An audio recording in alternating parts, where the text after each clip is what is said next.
你那站着呼吸，Oh baby。Family ni John Lloyd at ang Adarna family nagsama-sama sa birthday getaway sa Boracay ni Elias.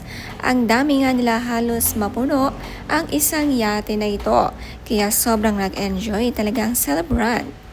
Kompleto lahat ang mga boys cousins ni Elias at na madalas nakakalaro sa bahay ng kanyang daddy JL.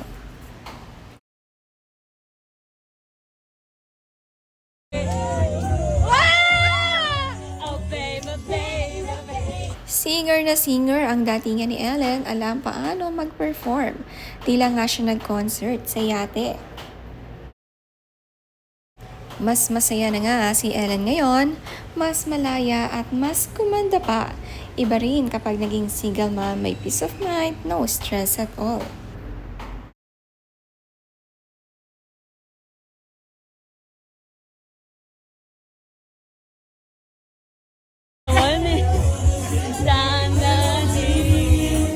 Si Liana bantay na bantay ng kanyang yaya at isinama nga ni Ellen sa Boracay.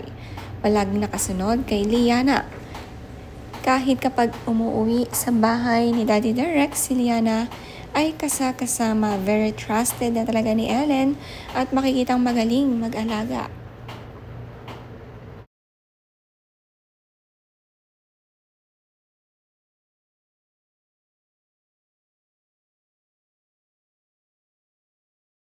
Ang dami namang pagkain sa loob ng yate kaya mag-e-enjoy talaga lahat ng sasakay rito.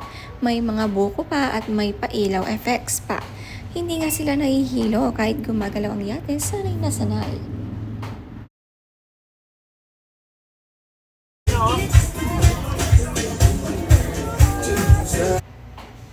Ang saya-saya naman sa gitna ng dagat. May mga paganitong activities pala sa Boracay. Bibigyan ka ng kayak at magandang exercise din ito. Kayang-kaya dalhin si Ellen at napakagaan nga niya. Very slim talaga si Ellen. Kahit bata ay kayang-kaya siya. Si Liana, naiiba na ang kulay sa kanyang mami Ellen. Sobrang enjoy kasi sa pag-swimming. Maputi nga itong si Ellen.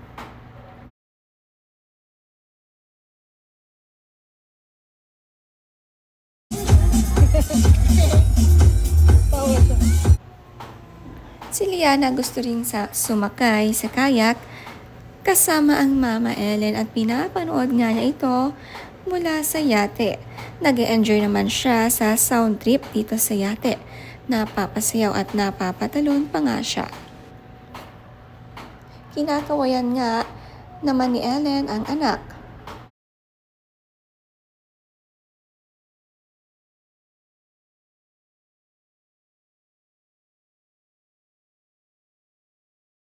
Marami palang upuan sa second floor, maluwang tumambay dito sa taas, kaya gustong gusto ng mga bata. Mayroong ding talunan kapag gustong tumalon sa dagat. Kumpleto naman nga ng safety cards ang mga bata. Sina Ellen naman, sa ibaba, kayang-kaya naman kasi ni Elias na lumangoy mag-isa, kaya kahit saan dalhin ay hindi na mag-aalala pa. Mahal din magrenta ng yate pero kung marami ay sulit na sulit ito.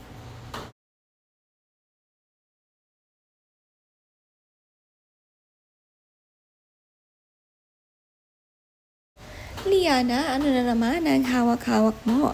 Gustong-gusto talagang paglalaroan ng tissue. Kahit may yaya ay si Ellen tutok pa rin sa anak para naman makapagpahinga rin si yaya.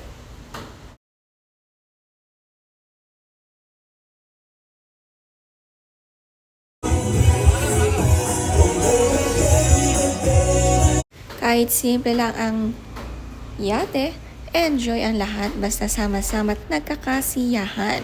Ang ganda-ganda rin pala ng boses ni Ellen. Mahilig sa music bukod sa piano ay talagang hilig din ang pagkanta.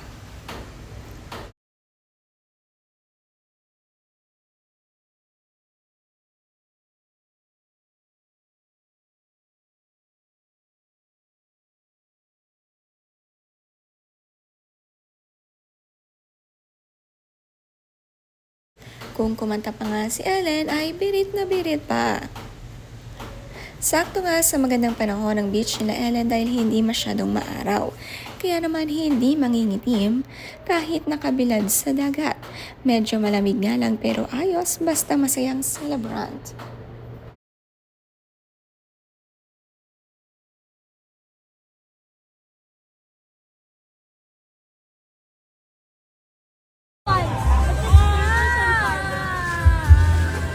Nag-island hopping sila at very enjoy mga bata sa view na mga pinupuntahan nila.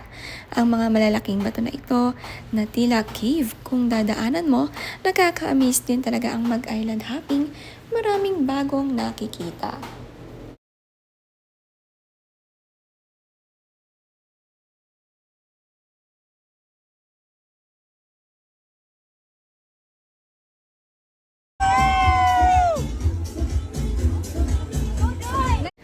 Ang talon sa dagat inulit-ulit ni na Elias at mga pinsan niya.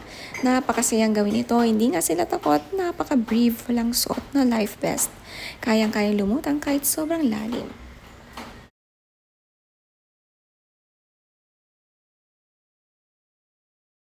Hindi nga sina Ella nagsitalon, mas masaya ang swimming kapag nakiki-join talaga para mas enjoy ang birthday.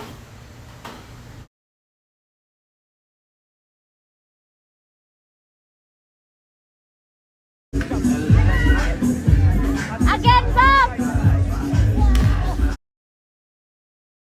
Dito gali, Ellen at Elias magkakatabi at inaantay matapos ang iba bago ulit umakyat ng yate at tumalon. Sobrang saya ito.